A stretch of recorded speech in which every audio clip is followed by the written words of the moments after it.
అమరవీరుల కుటుంబ సభ్యులకి ఉద్యమకారులకు క్షమాపణలు కోరుతున్నా అమరవీరుల కుటుంబాలకు ₹1 ఇవ్వాలని డిమాండ్ చేస్తున్నా తెలంగాణ జాగృతి అధ్యక్షురాలు కల్వకుంట్ల కవిత.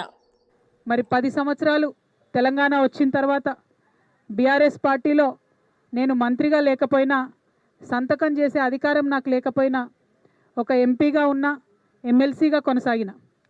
ఆనాడు చాలా సందర్భాలలో మిగతా అమరవీరుల కుటుంబాలకు ఎవరికైతే డబ్బులు అందలేదో వారికి ఇంకో రూపంగా డబ్బులు ఇవ్వాలని అంతర్గత వేదికల మీద అనేక సందర్భాల్లో నేను చెప్పడం జరిగింది.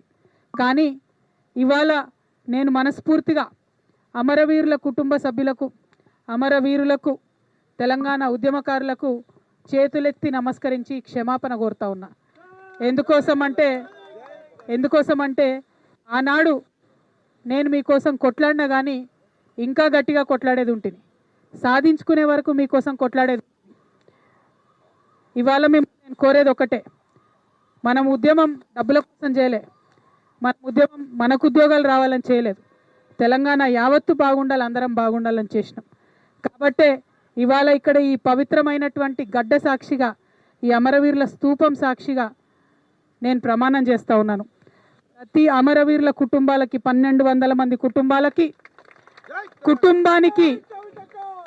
కుటుంబానికి ₹1 ఇవ్వాలని ఈ ప్రభుత్వాన్ని నేను డిమాండ్ చేస్తూ ఉన్నాను. ప్రతి అమరవీరుల కుటుంబానికి ₹1 ఈ ప్రభుత్వం నుండన్నా ఇప్పిస్తాం, లేకపోతే ఈ ప్రభుత్వం మార్చి వచ్చే ప్రభుత్వంతోనైనా ఇప్పిస్తామని ఈ సందర్భంగా నేను అమరవీరుల కుటుంబాలకు వారి యొక్క పాదాల సాక్షిగా మీకు తెలియజేస్తూ ఉన్నాను.